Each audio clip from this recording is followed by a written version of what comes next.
Hey, Dave Knight here from 123daytrade.com. Thanks for watching. Thanks for being here. Today is Friday, November 18th, 2016, and I want to do a quick weekly review.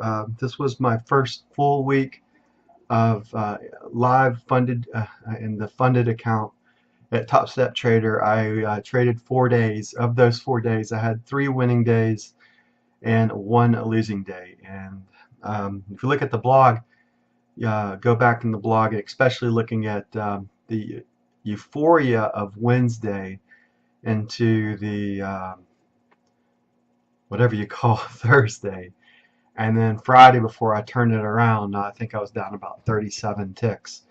And bottom line, I'm not going to beat myself up too much because I'm up. You know, winning takes care of a lot of the losing, right? So if you can progressively win, when I get the statement that comes out from Top Step Trader, I'll put it on the blog post on today's blog post, being November 18th. Look all the way down on the bottom. And what I want you to look at, well, if you look at yesterday's, you'll see it says 20% winning rate, and it's actually going to be lower coming into today because I had 5 more trades today, and only 1 out of those 5 was a winner. So, and I had 0 for 5 yesterday. So obviously the winning rate, or wins against losses, is going to be considerably lower. What that should show you is the power of my trading strategy, even as much as I screw it up and as much as I F it up, to excuse my French. And for those that are French, excuse me for saying, excuse my French. But, you know, it's going to be lower than 20% wins against losses. So the last 2 days should have been 1 trade winning days. And I can't even explain what I was thinking. What I wrote down in my notes I just wrote down trade 1 notes, and I saw a pivot point fake out. What the hell is that? I don't know. I just wrote it down. And the second time I saw again 4th time through, which really wasn't again 4th time through. Regardless of what I saw, the volume wasn't there.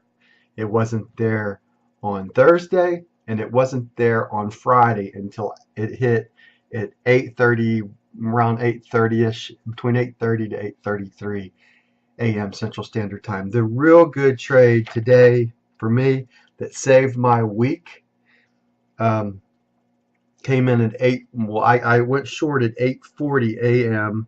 Central Standard Time at 46.27, and I was able to hold on to that trade for the most part until it hit 45.77. Doesn't sound right. 46.27. If I said 46.27 short to an exit point of 45.77. I was actually looking for a target around 45.33, although 3P on the trade today would have brought it in at 45.57. So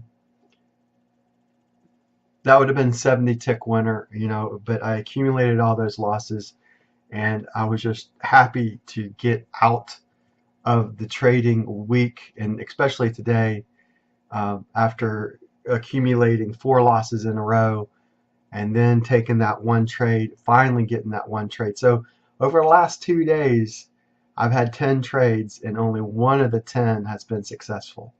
So that's what, 10% right there, right? So I guess I'm somewhere between, I would assume I'm somewhere around 15% winning wins over losses right now. I guess that goes back to the old trading rules that I use. The first 2.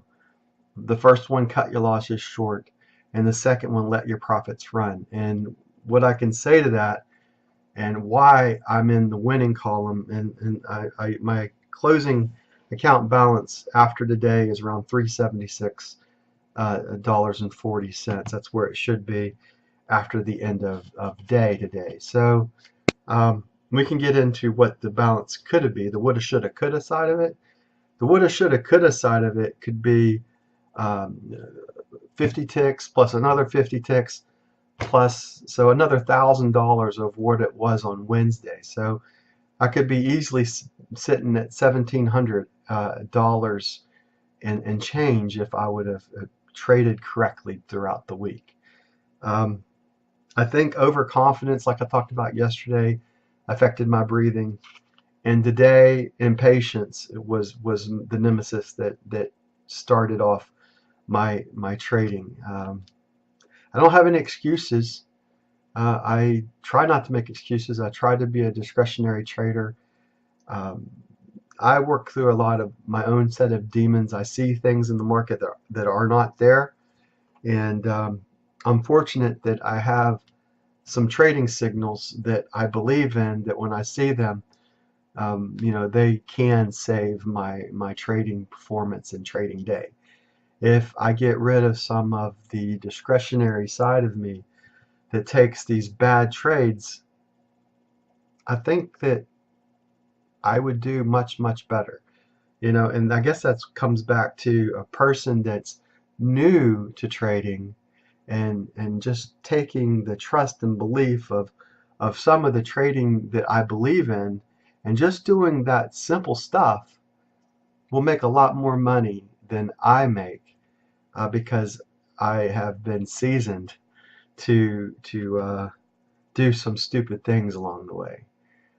So my opening trade day, I came in early, um, and then I kept trying to get short all day. All day, I never went long at any point during the day.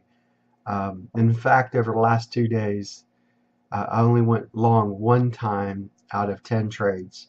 So the other 9 were short opportunities, even though I was right in direction of where I thought the market was going to go. I was wrong in timing until basically the last 2 trading opportunities that I took on in the session today.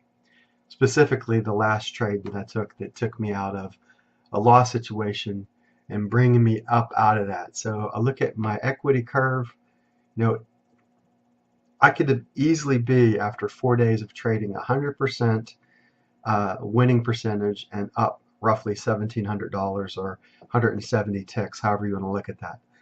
But I'm not. I'm up roughly about 37, 38 ticks right now. And I don't have any excuses. I try not to make excuses for my trading, other than I put in some um, stops against me trading poorly. So, for instance, 3 to 5 trades maximum in a trading day. I hit the 5 trades both on Thursday and on Friday. Thursday didn't work out, and today the 1 tick. I win because I get within 1 tick of getting stopped out, and it doesn't go up to that point. At the 38 level, the day does not get run. It goes up to a high of 46.38. I think it went up there a couple different times or close to it, but it never went above it today. So, and I had my stop a little bit above that area. Now, obviously, if it went up there, my 5th trade would have been a loser, and I would have not be talking about the winning closing out of the week. I would be sitting probably down on the week. So it's amazing how one trade can make a big difference. But along those ways, if you can eliminate some of the stuff that makes you do poor trading decisions, and in fact, I can look back and say that it looks like 85% of my trading right now, maybe not that much. Let's go 70%. 70% of my trading right now, if I look at over the last 2 days, it's 80%. I guess it's about 70% of my trading decisions have been poor trading decisions over the last 2 trading days. So if you think of it that way, 30% is still winning in the funded account, but I should be doing so much better than where I am. So what I know is that You're judged by what your count looks like on day 9 right now. I'm at day 4. I'm at day 4 right now, and I have, what I look at is I got 5 more trading days. Now, obviously, there's only in America next week. I'm only looking at 3 trading days, perhaps only 1 trading day of the 21st, 22nd, 23rd. And then the following week, I don't normally trade the 28th, which is that Monday. That's a hunting day in Pennsylvania, buck season. And then you have the 29th, 30th, and then we move into a new month, 1st and 2nd of December. So we're quickly running to the end of November, very, very quickly.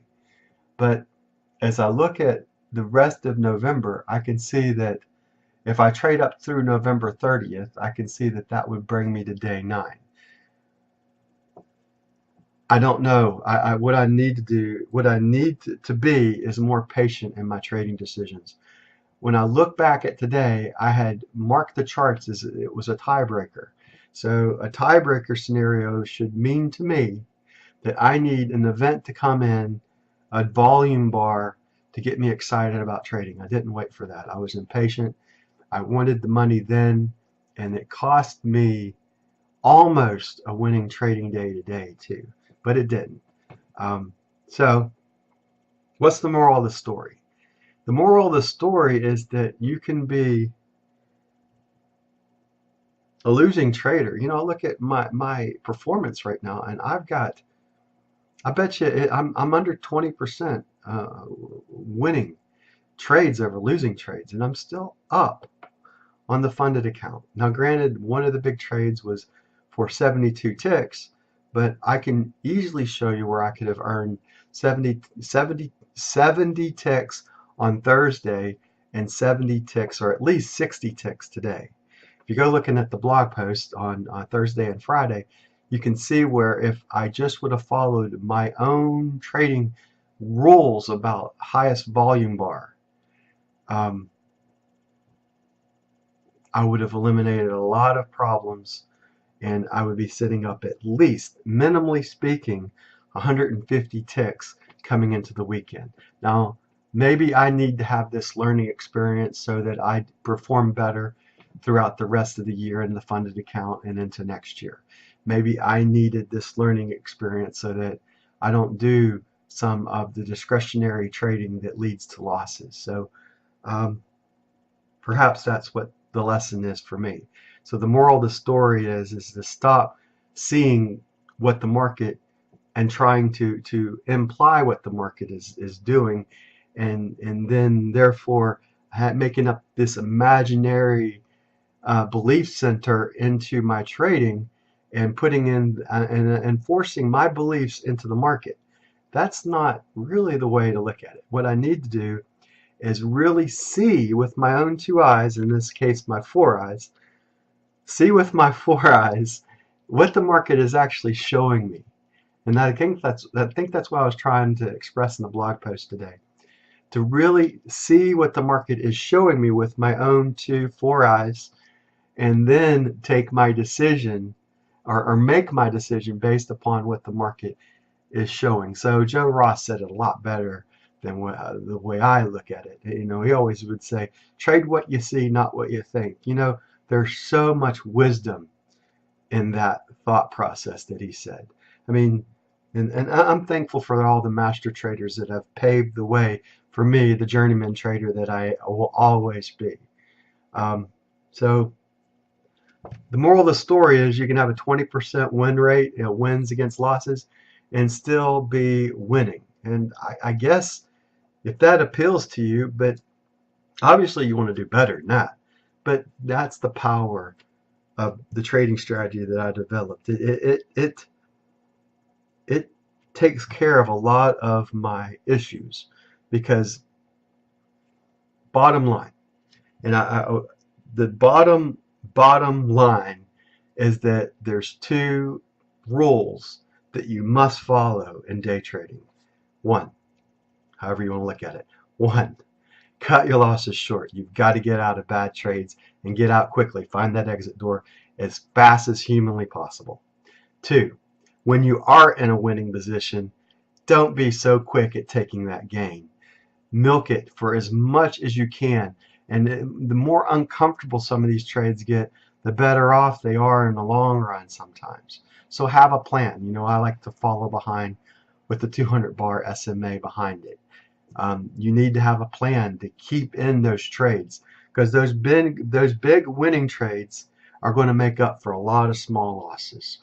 And that's the way I trade. You know, and the big winning trades are, in my humble opinion, are my singles, or they're my line drive long hits.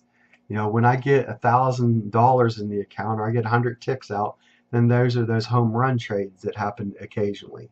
You know, I had kind of like a triple on Wednesday that kind of kept me in the game. So where I should be and where I am are two different places. So I guess that's where I want to end this conversation with today. I want to say have a great weekend. I'll be looking at the week as far as trading next week. I'll be looking at the 21st, 22nd, and 23rd. 23rd specifically for only one thing: the crude oil inventory report.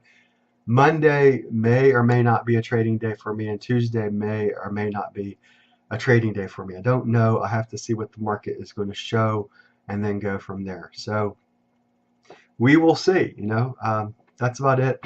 I just want to say thanks for watching this far in. I am working on in the sidelines. I'm working on a GAN project that I'm putting together, and I am working with basically what I want to do in the rest of this month and the next month, as far as what I want to accomplish, and then take the things that I've learned as far, you know, the future day trading tips. Very good series, by the way. You know, taking those rules that I put out there and then put that into the trading strategy that I use to hopefully this time stay inside funded and continue to grow this account and take some withdrawals and be like some of these other guys. Obviously there's a few in there that I've stayed in. I want to be one of those guys that stay in funded, and my goal basically is to take the funded account and be able to pull enough money out of it so that I can open up my own account, and then I have another avenue of money that's coming in from not only the 100% at 5,000 and the 80-20 split after that, but I have my own futures account open up so that I can have that second stream of income coming in. That's kind of the plans that I see. I don't know when that's going to come out. You can hear the dogs. So I got to run. Got someone at the door. We'll talk to you later. God bless. Take care. And we'll see you on the next video I put together. Have a great weekend. Bye for now.